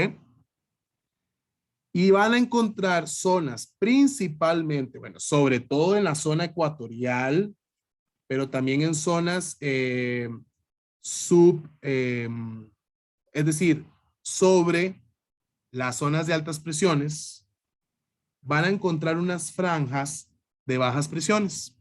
¿Ok? Las bajas presiones se van a conocer, ustedes las van a escuchar mucho en la tele, como en lugar de anticiclones, como depresiones. ¿Sí? Por ejemplo, una depresión tropical. Es muy normal escuchar eso, una depresión tropical. Aquí en la zona, ¿verdad? Aquí está Costa Rica. Costa Rica está siempre entonces bajo el efecto de depresiones, es decir, de sistemas de bajas presiones. Sin embargo, hay centros de altas presiones en las zonas subtropicales que van a ejercer mucha influencia a través de los famosísimos vientos alisios, por ejemplo. ¿Ok? Entonces, el aire frío es más denso, ¿de acuerdo? Pesa más. Y como pesa más, presiona más contra la superficie, formando zonas de altas presiones. Esto en la horizontal. El aire caliente, en cambio, se va a dilatar, se hace más ligero y en consecuencia se va a elevar con una facilidad muchísimo mayor, formando áreas de bajas presiones. ¿Ok? Esas diferencias de temperatura van a generar diferencias de presión. Aquí vemos una relación directa entre las temperaturas en la horizontal, el gradiente térmico horizontal, con el gradiente bárico horizontal, es decir, el gradiente de la presión atmosférica. Esto es complejo, esto es muy complejo y nada más quiero que ustedes entiendan que existen diferencias en la presión, tanto en horizontal como en la vertical, pero ya esto de altas y bajas presiones en la horizontal, de anticiclones y depresiones, no nos va a dar tiempo para explicarlo como se debe, para que ustedes lo puedan entender bien. ¿De acuerdo? Nada más esto. En la horizontal, cuando ustedes tienen un centro de altas presiones, ¿sí? Y tienen un centro de bajas presiones, el aire siempre va a viajar de las altas a las bajas presiones. ¿De acuerdo? El aire siempre va a viajar de las altas a las bajas presiones. Porque la alta presión empuja y dispara el aire. Y el aire va a buscar las zonas de baja presión que lo hacen ascender. ¿De acuerdo? Por convección. Ese movimiento horizontal de las altas a las bajas presiones es lo que se conoce como viento. ¿De acuerdo? El viento va a ser entonces el producto del movimiento de la masa de aire que se mueve de la alta a la baja presión. ¿El viento puede viajar de bajas a altas presiones? No, nunca. ¿El viento puede viajar en la vertical? No, nunca. El viento viaja solo por la horizontal y el viento solo se mueve de las altas a las bajas presiones. Si tenemos una zona con altas presiones, con muy elevadas altas presiones, y un punto B de bajas presiones con muy bajas, o sea, con muy, sí, bajas presiones, la velocidad del viento va a ser muy rápida, porque el gradiente el gradiente bárico va a ser mucho mayor. Entonces el viento se mueve muy rápido. Un ejemplo de eso, los huracanes. En cambio, si el gradiente bárico es muy bajo, sí, es decir, que la diferencia entre las altas y las bajas presiones no es tan alta, el viento va a ser más suave. ¿Sí? Eso es en horizontal. En la vertical, básicamente, las capas más cercanas al nivel del mar van a soportar una mayor presión que las que se encuentran más altas, que es la ley del decrecimiento de la presión con la altura, que es lo que vimos ya antes del dibujo del Everest y el nivel del mar. ¿De acuerdo? Yo sé que esto es difícil, así que si tienen preguntas, háganlas, ¿sí? Si no está quedando claro, porque yo sé que esto puede ser complejo. O más bien, me gustaría que alguien me explique, por lo menos el de la horizontal. ¿Qué es esto del gradiente bárico en la horizontal? Que alguien me explique, para ver si está quedando claro. ¿O qué entendieron también?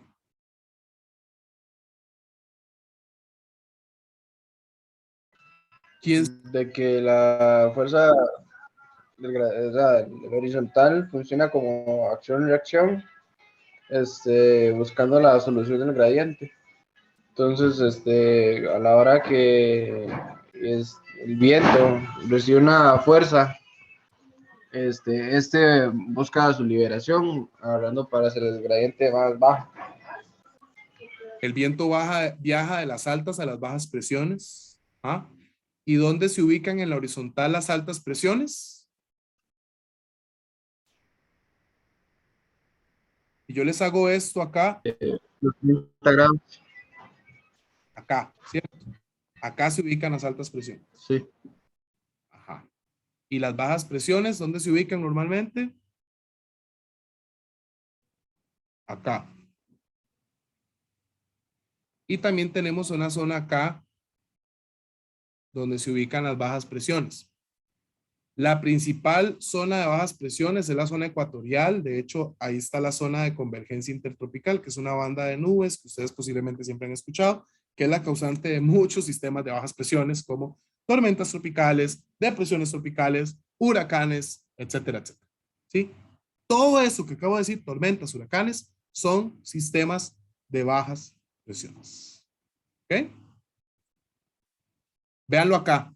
Aquí yo creo que es más claro. Eso es una alta presión. Entonces, las altas presiones, cuando hay altas presiones influyendo en un lugar, el cielo está muy despejado, muy, muy despejado. Y en el caso nuestro, Costa Rica, el viento es frío. Es un viento frío, porque es un viento que viene, son los alisios, entonces viene de zonas subtropicales. Y cuando estamos bajo el efecto de algún alisio, ¿sí? De los alisios del noreste, vamos a tener como el cielo muy despejado, vamos a tener además un aire relativamente frío, ¿sí? Eso se parece como a diciembre, ¿no? Las tardes de diciembre.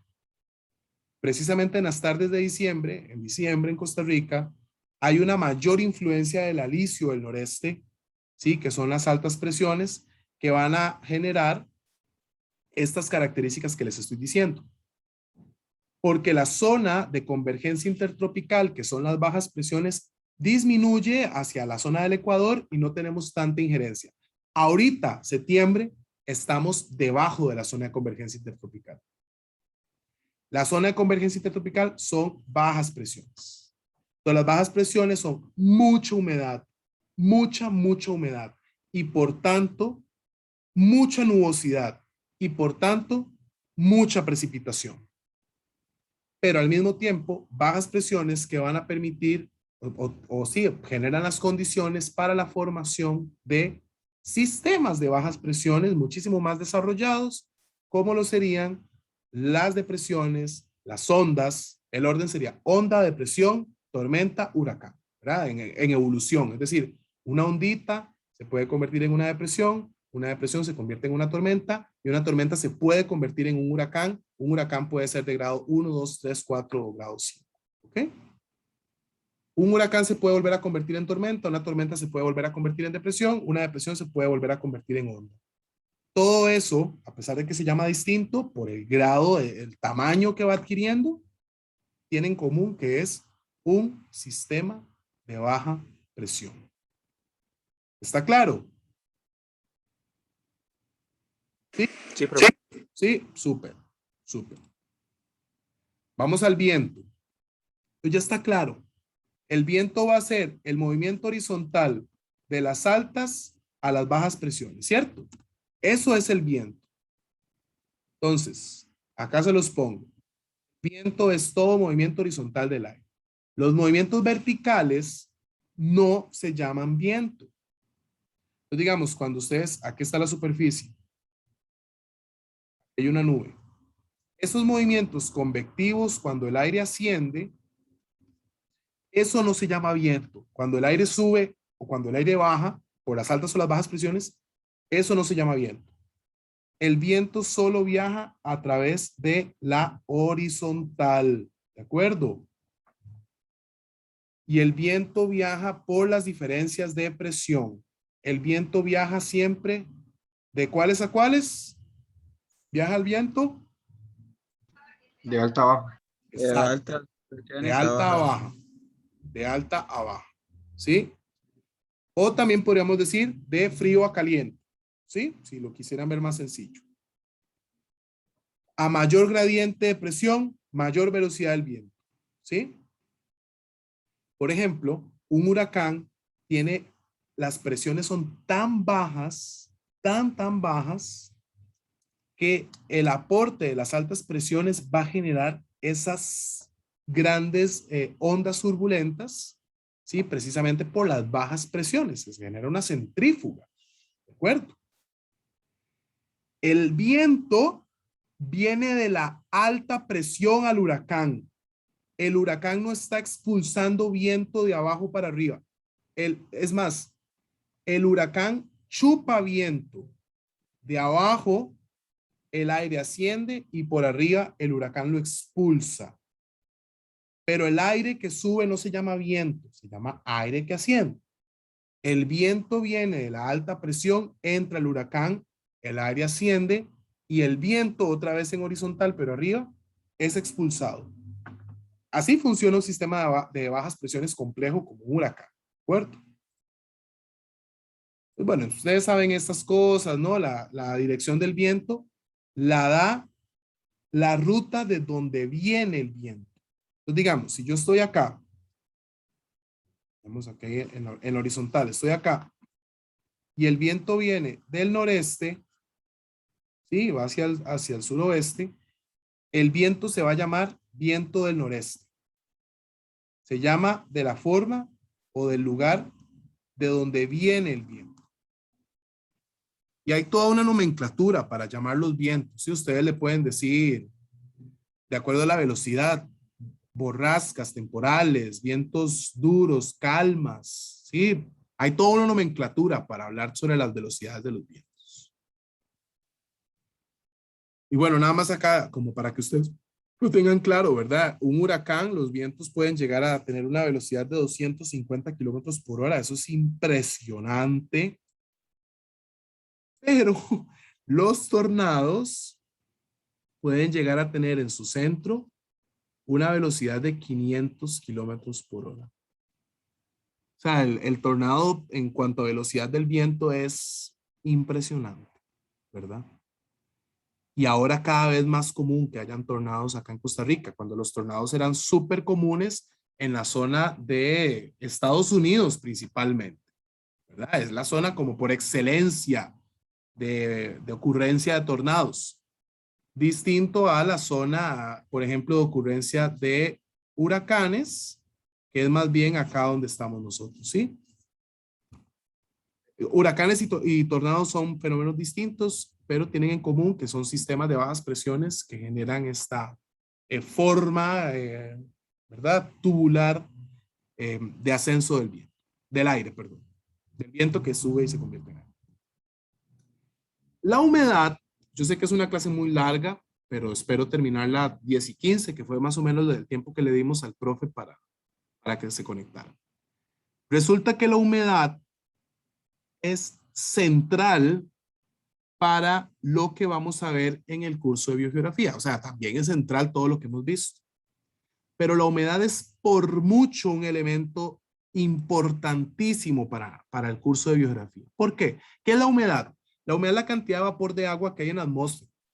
¿Ok? Eso es la humedad. Y por tanto, la humedad podemos entenderla como parte del ciclo hidrológico. ¿Ok? ¿Ustedes recuerdan el ciclo hidrológico?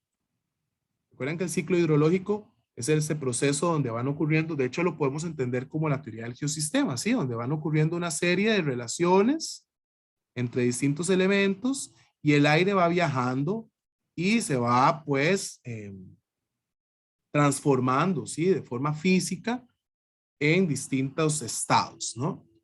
Pero eso ocurre gracias al input principal, que es el sol, que le va a permitir este movimiento, este vector dinámico por el cual va viajando. Resulta ser que la humedad representa el 0.033% del volumen del aire, pero puede llegar a alcanzar hasta un 4%. Y aún así, puede llegar a ser un número, digamos que bajo, es central. Es central en el funcionamiento del sistema climático. ¿Por qué? ¿Por qué creen ustedes que la humedad es central? ¿Qué pasa con la humedad del aire? Vamos a ver, tenemos un... yo no sé si tengo espacio aquí para hacer un dibujito.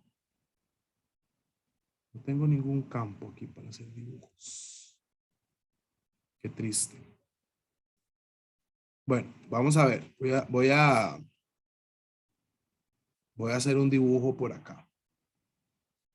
Tenemos acá, sí, una zona, vegetación. Aquí tenemos una ciudad, ¿sí? Sabemos que entonces todo esto es una masa de aire. Ajá. La masa de aire tiene una cantidad determinada de humedad. ¿Ok? Entonces, ¿qué es la humedad? Vapor de agua contenido en la atmósfera, ¿cierto? Entonces resulta ser que está haciendo mucha insolación, hay mucha radiación. Entonces, hay mucha radiación que ingresa a la masa de aire. Eso es importantísimo, este ejemplo que les voy a dar. ¿Qué va a pasar con todo ese vapor de agua, con toda esa humedad que está ahí contenida? Después de que ingresa la radiación. Se calienta. Se calienta. Y entonces, ¿qué va a pasar cuando se calienta? Asciende. ¿Sí? ¿Cierto? Conforme va ascendiendo, va a experimentar un gradiente térmico vertical. ¿Qué pasa conforme vamos ascendiendo en la vertical con la temperatura? Disminuye. Disminuye. Entonces, ¿qué va a pasar con ese vapor de agua que está subiendo? Se va a enfriar. Cuando se enfría, Condensa. ¿cómo? Se condensa. Se condensa. Y entonces, ¿qué va a pasar con la condensación? ¿En qué se convierte el vapor? Nubes. Nubes. Vean el proceso. Nubes. Resulta ser que el tamaño de la nube va a depender de cuánta radiación solar vaya ingresando a la masa de aire y por tanto, además, cuánta humedad contiene la masa de aire que sea capaz de evaporarse, ascender y luego condensar. Si la masa de aire está muy húmeda y al mismo tiempo tenemos un componente muy importante de radiación solar, vamos a tener una nube grande, de desarrollo vertical sumamente importante, un cumulonimbus. El cumulonimbus está lleno de humedad, ¿ok? Y en la parte más alta del cumulonimbus, el agua está en estado sólido, es hielo. No sé si lo sabían. Pero el hielo, conforme va descendiendo, tiene la posibilidad, tiene dos posibilidades. Acá en el trópico, de seguir bajando en estado sólido, que sería lo que conocemos como el granizo, o se va a derretir y va a bajar en estado líquido, que es lo que conocemos como la lluvia. ¿Qué necesitamos? ¿Cuáles fueron los ingredientes para este proceso? Humedad y radiación. Y radiación y por tanto temperatura. ¿Hay otros componentes ahí que son centrales? Sí, como los núcleos higroscópicos, que ahorita los vamos a ver. Pero esto que les acabo de explicar es central, ¿sí? Y por tanto ustedes van a escuchar sobre la humedad relativa, sobre la humedad absoluta, sobre la humedad específica, ¿sí? Sobre todo se habla mucho de la humedad relativa. A la gente le gusta mucho usar humedad relativa porque es en porcentajes, es con respecto el porcentaje de la capacidad de humedad que puede contener una masa de aire versus la cantidad que tiene en ese momento, ¿sí? En cambio, la humedad absoluta, que se expresa en gramos de vapor por metro cúbico, es la masa de vapor de agua por unidad de volumen de aire, ¿verdad? Entonces ahí, con la humedad absoluta podemos saber cuánta agua se puede extraer de la atmósfera, por ejemplo, en la precipitación. Vean ustedes que ahí ya estamos relacionando mucho humedad con precipitación. Sin embargo, hay fenómenos que no necesariamente son precipitación y que están relacionados con la humedad, como el rocío, como la escarcha, ¿sí? Ustedes lo han visto en las madrugadas cuando salen y están las matitas llenas de gotitas. Eso es rocío. Eso es como una micro lluvia que ocurre a nivel de la hoja. Es decir, a nivel de la hoja se genera una micronube. Y cuando estoy hablando de micronube es eso, es una micronube que precipita y genera esas gotitas que vemos en las hojas. También eso es humedad. Bueno, claramente el vapor de agua, cuando hablamos de humedad estamos hablando de vapor de agua, se va a encontrar con más importancia en las zonas, en los grandes cuerpos de agua. Ven ustedes, Costa Rica, yo se los dije ya, en términos climáticos funciona exactamente igual que una isla. Y por tanto, todo lo que ocurra en el Mar Caribe, todo lo que ocurra en el Océano Pacífico, va a ser determinante para las características climatológicas de nuestro país. Es determinante. Y precisamente lo que ocurre en esta zona es que estamos en un centro de bajas presiones, ¿cierto? Pues vamos a tener mucha humedad, porque además hay mucha radiación, porque además están los océanos, ¿sí? Y por tanto mucha nubosidad y por tanto mucha precipitación. Vean cómo todo se relaciona. Pero resulta ser que los bosques también aportan gran cantidad de humedad gracias al proceso de evapotranspiración. ¿Alguien me puede decir qué es eso? ¿Qué es la evapotranspiración?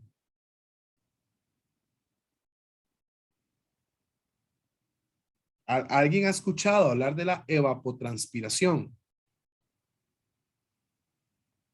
He escuchado sobre la transpiración que tienen las plantas, pero añadir el evo, el de evaporar, pues ahí sí ya no. ¿Qué se imaginan que es? Es muy cerca, con lo que acaba de decir Gabriel, es muy, muy cerca. Entonces tenemos un bosque. ¿Qué va a pasar con ese bosque? Llueve. Llovió.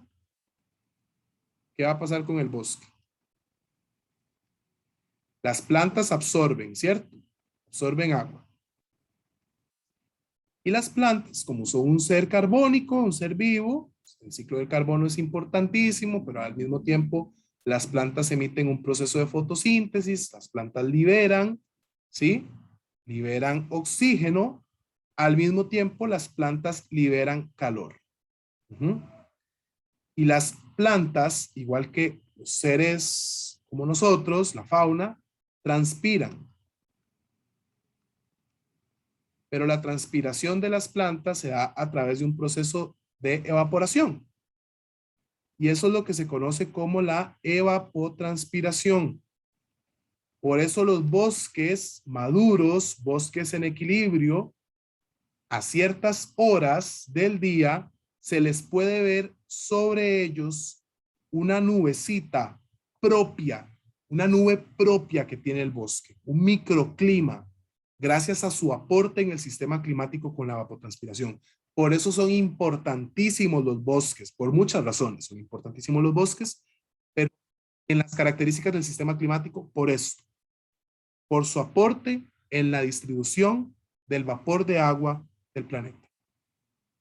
¿Ok?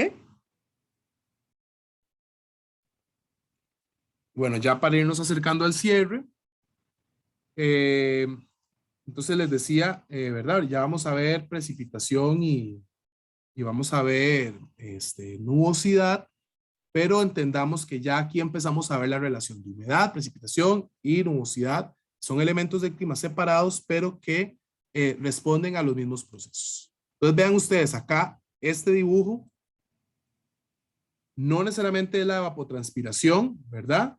Pero la evapotranspiración la estaríamos viendo como una nubecita que sale del bosque. Esto es nubosidad. Esto es nubosidad que está ahí dentro del bosque. Entonces, ¿qué son las nubes? Es el conjunto de pequeñas gotitas líquidas o de cristalitos de hielo muy finos formados por el vapor de agua que se condensa. ¿Sí? Una nube, aunque ustedes no la crean, ustedes ven, no sé si a ustedes les ha agarrado por ver formas de las nubes, ¿verdad? Que a veces uno como, bueno, a mí me gusta mucho como ver una cara o algo así en una nube, y si uno se queda viendo, como que la cara se va transformando, sí, y la nube va cambiando hasta que en algún momento ya es otra cosa completamente distinta. Sí, ustedes me imagino que lo han hecho y lo han jugado. ¿Qué está pasando ahí? En realidad, la nube que ustedes vieron al inicio y la nube que están viendo ahora es técnicamente otra nube, porque la nube constantemente se está creando y se está destruyendo, porque la nube es producto del ascenso del vapor de agua. Y por tanto, ella va a llegar a un tope donde la temperatura disminuye y por tanto ella se va a ir condensando y ella va a ir modificando su forma, ¿sí? ¿Cuáles son las zonas del planeta donde se van a dar la mayor formación de las nubes? Acá, en el Ecuador y en los trópicos, ¿sí? Nubes de importante desarrollo vertical, cumulonimbus, es como se llaman, ¿sí? Ya les dije que en la parte superior del cumulonimbus lo que vamos a encontrar son cristales de hielo, ¿de acuerdo?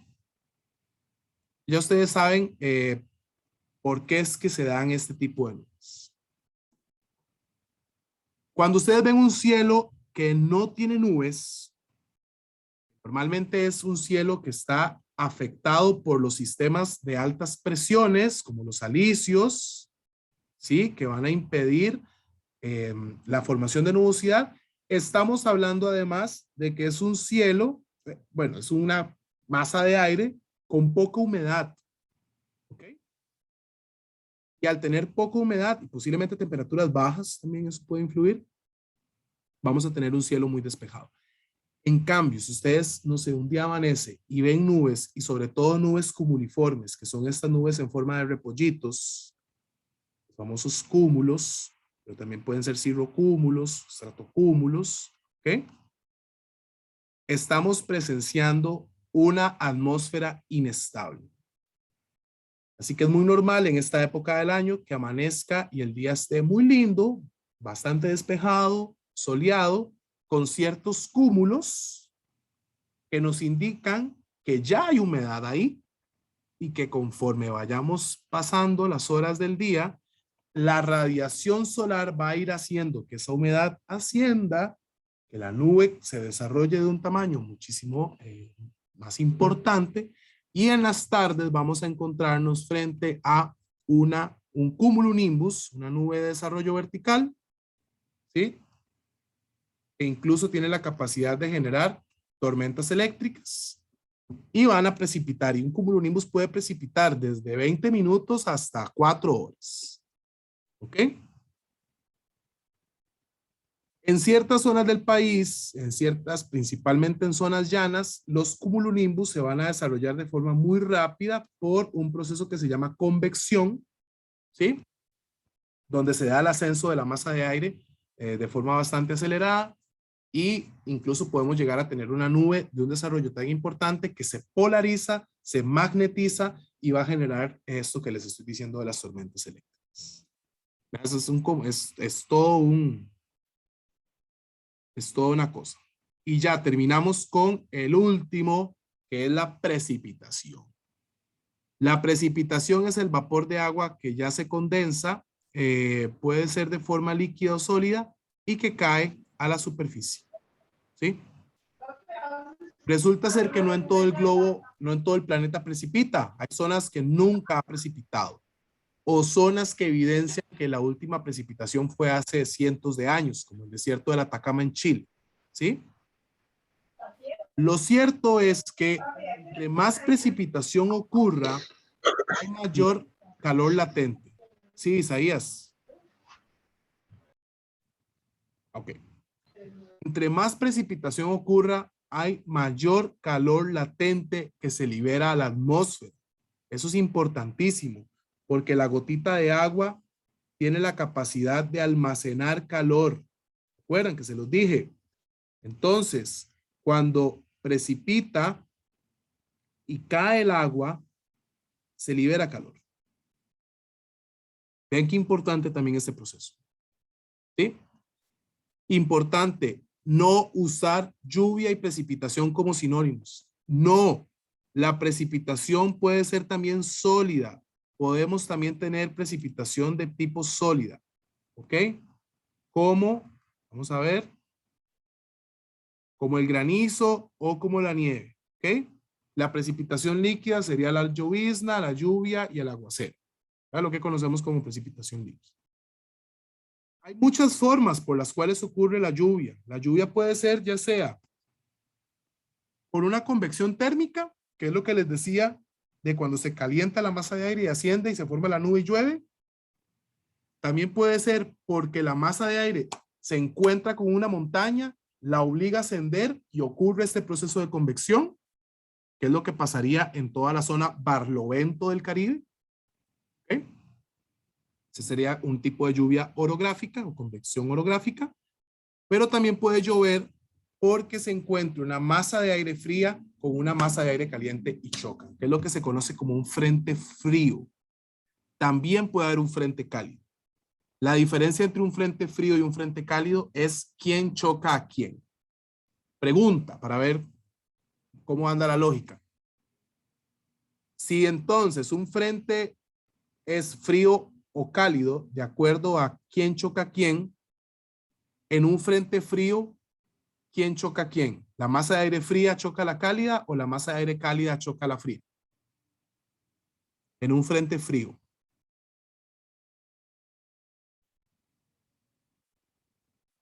La masa Yo diría que la... choca a la cálida. ¿Cómo fue? La masa fría choca a la cálida. Exacto, exacto. La masa fría choca a la cálida. Por ejemplo, esto entonces sería convección térmica, ¿sí? Esto pasa mucho en San Carlos, en la zona norte, ¿sí? O en los fondos de valle, en Turrialba, ¿verdad? Que es la formación de esta gran nube por convección térmica, por ascenso del vapor de agua por calor. Esto sería entonces la lluvia orográfica, ¿verdad? Que es lo que ocurre en... Recuerden ustedes que en la montaña el aire cuando va ascendiendo se conoce como barlovento y cuando estamos al otro lado de la montaña se conoce como sotavento. Las nubes y la lluvia ocurren en barlovento, ¿sí? Normalmente entonces esto sería el Caribe y esto sería el Pacífico, por ejemplo, ¿verdad? Eso sería la lluvia orográfica. Y los frentes, entonces el frente frío es cuando la masa de aire fría choca con una masa de aire cálido. Normalmente los frentes fríos generan lluvias muy fuertes, formación de cumulonimbus, granizos, ¿ok? Es distinto a cuando ocurre el frente cálido, porque es la masa de aire cálida la que choca con el frío. Siempre el cálido va a estar encima del frío, siempre va a ascender, se va a poner encima, nunca va a ser distinto, pero es quién choca a quién. Entonces cuando es un frente cálido, no suele ocurrir un tipo, digamos, de precipitación tan intensa ni nada de esas cosas. Nosotros acá estamos más expuestos a el primero, los frentes fríos. ¿Ok? Y bueno, también hay un tipo de lluvia que es la lluvia litoral, que es como un tipo de lluvia de convergencia, como tipo de frente, ¿sí? Donde viene la masa de aire cargada del océano y encuentra fricción en la superficie y eso la obliga a ascender por convección térmica y se forma una nube que precipita. Eso ocurre sobre todo en la zona litoral. ¿Sí? La gente que vive en la costa lo ha experimentado muchísimas veces. Una lluvia que se da muy local, ¿sí? Una lluvia en la playa. Esa es la convergencia litoral.